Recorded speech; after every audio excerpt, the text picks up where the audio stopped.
네, 지금까지 변수를 만들 때 10이다, hello world다 이런 값들을 직접 할당해 주었습니다. 이렇게 하면 고정된 값만 사용할 수 있었죠.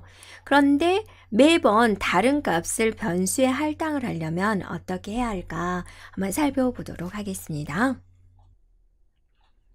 네, 매번 다른 값을 할당을 하려면 우리가 input 함수를 사용할 수 있는데요. input을 입력한 뒤에 엔터를 누르면 다음 줄로 넘어갑니다.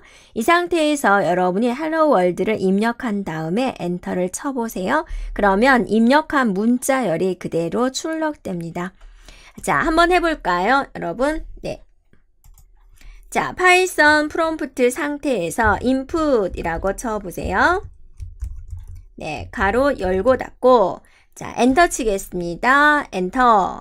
그랬더니 지금 아무것도 안 나오죠. 거기다가 이제 문자 입력하세요. 네. 헬로 월드 하고 엔터를 치세요. 네, 그랬더니 이제 이렇게 입력한 내용이 그대로 나오고 프롬프트가 그대로 나오는 걸 볼 수가 있죠. 한 번 더 해볼까요? 자, input 네, 하고 나서 엔터 칩니다. 자, 커서가 깜빡깜빡 거리죠. 자, 여러분이 한글도 돼요. 입력하고 엔터 쳐보세요. 자, 그러면 여러분이 입력한 내용이 그대로 이렇게 표시되는 걸 볼 수가 있죠. 자, 이제 input 함수의 결과를 변수에 할당해 보도록 하죠. input 함수의 결과를 변수의 x에 할당을 할 때는요, 이렇게 해주면 돼요. 그래서 x는 input, 지금부터 입력받은 내용을 x라는 변수에 대입을 하겠다. 그리고 여러분이 입력한 내용을 입력합니다. 네, 그리고 엔터를 치면 이렇게 커서가 나오죠. 여러분이 입력한 게 무슨 변수에 들어갔죠? x라는 변수에 들어갔죠. 그러면 x값 좀 보여주세요 라고 해주면 되는데요. 한번 해볼까요? 자, x라는 변수는 하고 나서 input 하고 나서 가로 열고 닫고 하고 나서 어때요? 엔터를 쳤어요.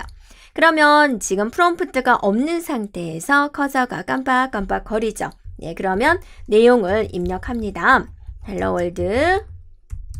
자, 이렇게 하고 엔터를 치세요. 네, 그러면 다시 프롬프트가 나오죠.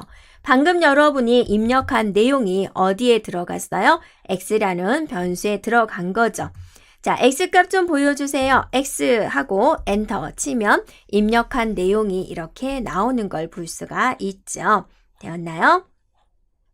자, 그런데 이제 여러분이 한 가지 이제 보면은 input 함수를 실행한 다음에 화면에 아무 내용이 없어서 이게 입력을 받은 상태일까? 출력이 없는 상태일까? 약간 알 수 없는 상태가 되죠. 무슨 말이냐라는 건데 x는 하고 나서 우리가 input 네, input하고 이렇게 하고 엔터를 쳤죠. 네, 그러면 이제 커서가 깜빡깜빡 거리고 있는 거예요.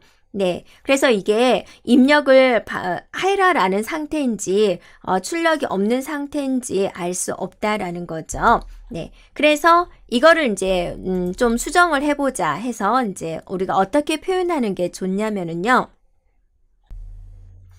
네, 그래서 우리가 어떤 식으로 표현하는 게 더 매끄럽냐면은요, input 가로 안에 문자열을 지정해 주면 더 좋겠다라는 거죠.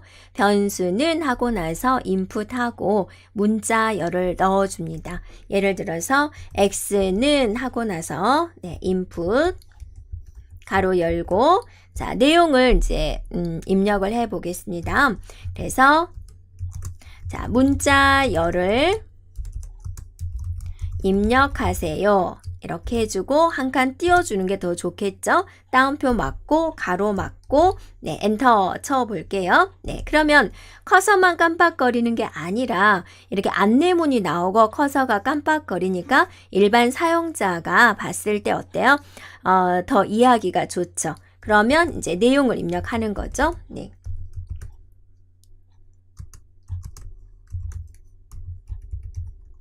헬로 월드라고 입력을 합니다.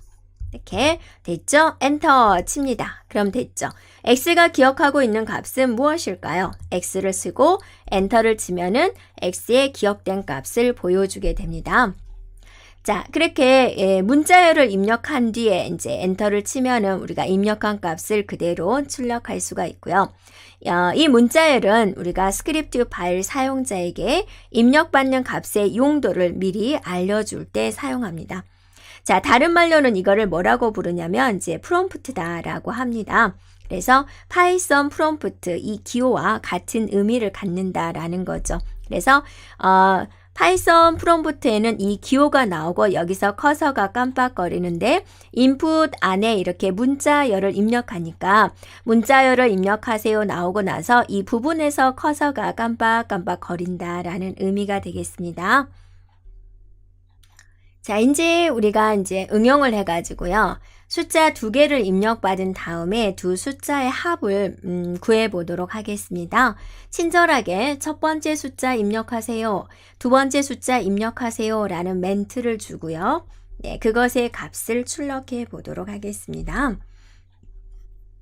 자, 해볼까요? 자, A라는 변수에다가 입력받은 거 input 하고 나서 네, 자, 내용을 입력합니다. 네, 첫 번째 네, 숫자를